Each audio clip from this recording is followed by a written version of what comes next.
Welcome back. In this video we are going to solve an issue that we still have, and we're also going to prepare the activity that we are going to need for the next video.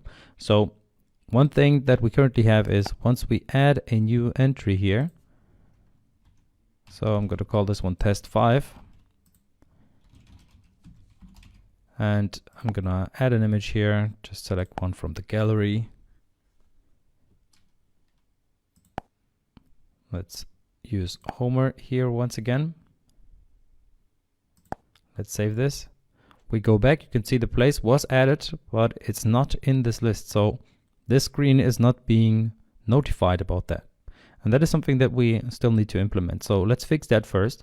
And then we are going to add the activity that will open up later on once we click one of those elements here.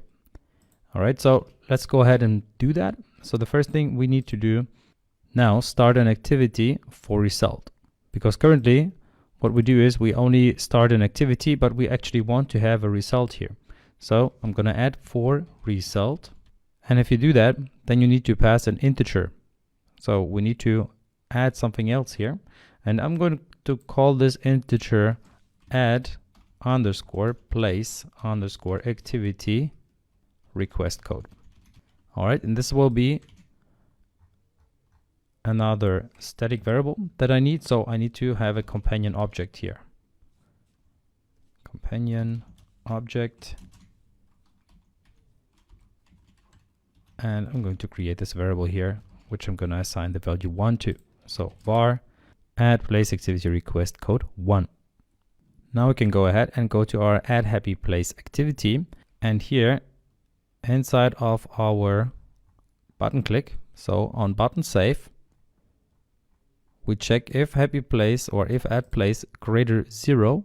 At that point, currently we just display a toast where we say the happy place details are inserted successfully. So instead of doing that, I want to set the result.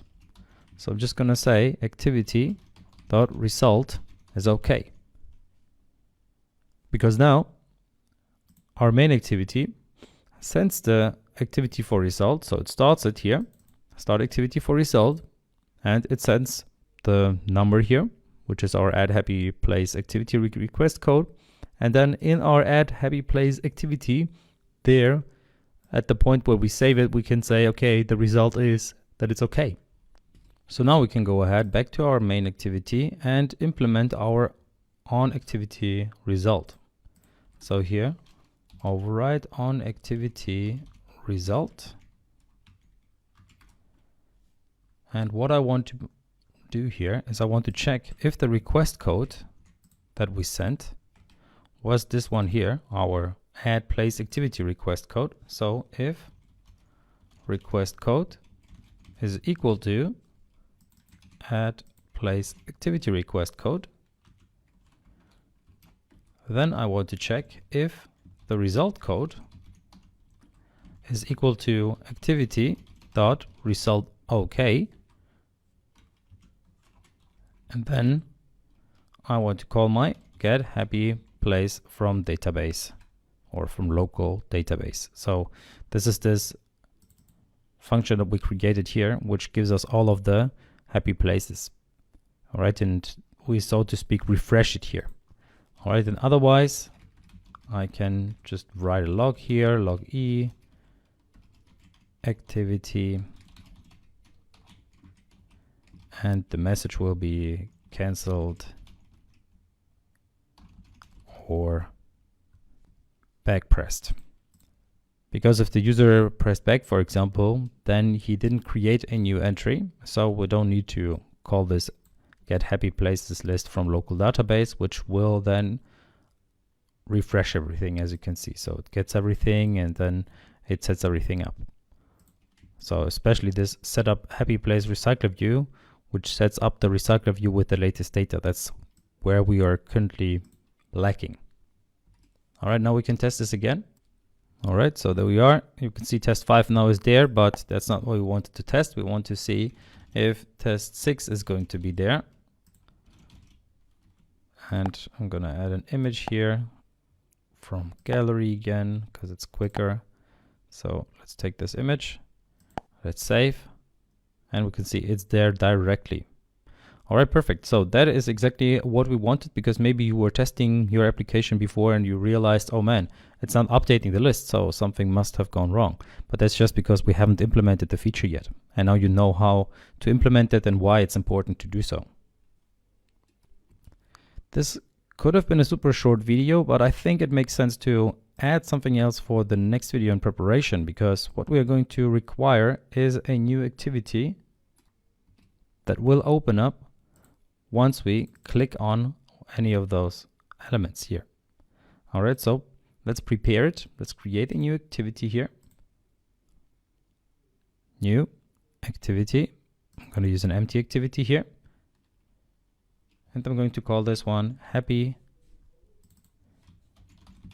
Place Detail Activity.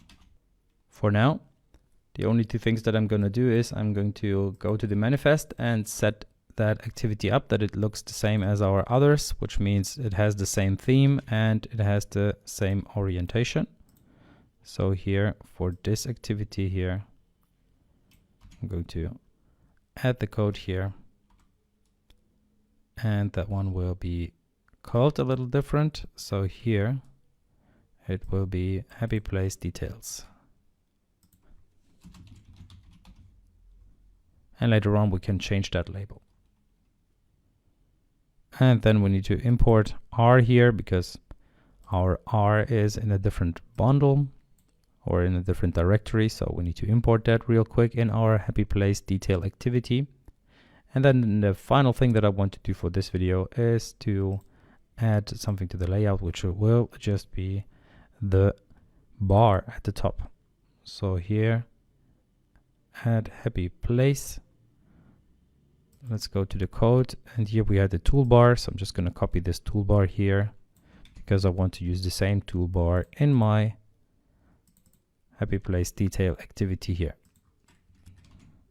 And I'm going to call this one Happy Place Detail. All right.